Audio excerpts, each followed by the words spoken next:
Good afternoon, Miss Joecel. Good afternoon po, ma'am. Okay, Miss Joecel, can you tell me about yourself?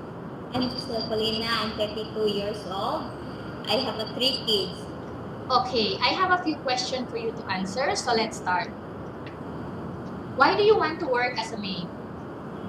I want to work as a maid because I have experience. Why you choose Malaysia when there is a lot of other country? I choose for Malaysia because it's near in the Philippines and good country. How are you qualified for this job? I'm qualified for this job because I have been working on responsible and honest. May I know what your education level is? I'm graduate high school. What is your recent work experience? House cleaner and surveyor. Have you worked abroad before? No, ma'am. Do you have experience of taking care of baby? Yes, ma'am. How about elderly people? No, ma'am. Do you have any other special skills? Yes, ma'am. Are you willing to learn new skills? Yes, ma'am. Are you willing to work with the family where the mother-in-law or any relatives stay together? Yes, ma'am. Currently, are you still working now? No, ma'am. Do you know how to cook? Yes, ma'am. What sort of food can you cook? Filipino food only, ma'am. How about other dishes? You want to learn? Yes, ma'am. Okay. Are you aware that you will have to do washing, cleaning, ironing, and cooking? I'm aware, ma'am. From all the house chores like washing, cleaning, ironing, and cooking, which do you like most? All house chores, ma'am. Okay, if ever you were selected to work in Malaysia, who will take care of your kids? My mother, ma'am. You are not allowed to use handphone during working hours. No, ma'am. I will repeat the question. You are not allowed to use the handphone during working hour. Yes or no? Yes, ma'am. Yes, ma'am. Okay. You are only allowed to use handphone after you finish all the works and when going to bed. Yes, ma'am. You are strictly needed to surrender the handphone to your employer in the morning and your employer will return back to you once you're going to bed. Yes, ma'am. If ever your employer finds out that you're abusing of using your handphone and it's affected your work performance, your employer will confiscate your handphone and you are not allowed to hold it anymore. Instead, your employer will allow you to call to your family 3 times in a month. You only allowed to bring normal phone and you are not allowed to bring smartphone. Are you agreed for the terms and condition?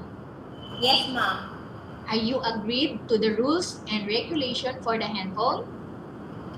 No, ma'am. I will repeat the question.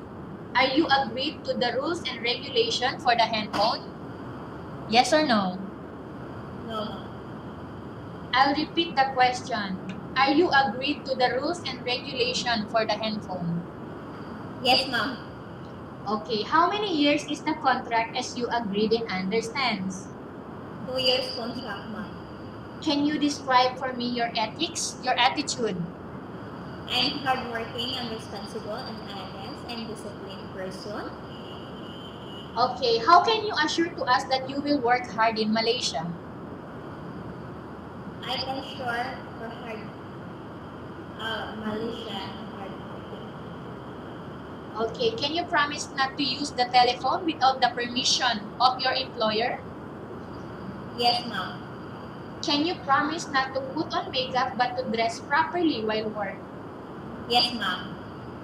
Can you promise not to invite friends and relatives without the consent of your employer? Yes, ma'am.